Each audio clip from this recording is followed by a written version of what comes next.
Hi friends, పైన చూడండి. మేము ఫస్ట్ టైం పైన కూర్చున్నాం అనమాట. సినియాకి అయితే వచ్చేసాం.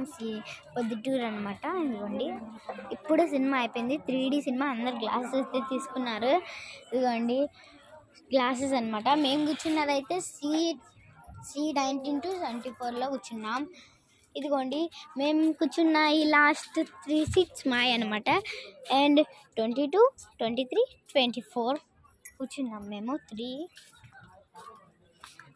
డాడీ హ్యాపీగా గంటలో ఉన్నాడు. My brother and my mother. 3D glasses అనమాట. మొత్తం 3 తీసుకొని ఉన్నాం. ఇంకోటేమో మా డాడీ తీసుకెళ్తా అన్నాడు, మా తమ్ముడు. ఇవి 2. మేము 3D సినిమాకి అయితే వచ్చాం. నెక్స్ట్ పార్ట్ కల్కి వస్తుందంట. మనం కూడా చూడబోతున్నాం. ఫస్ట్ కల్కిని చూసేసాం.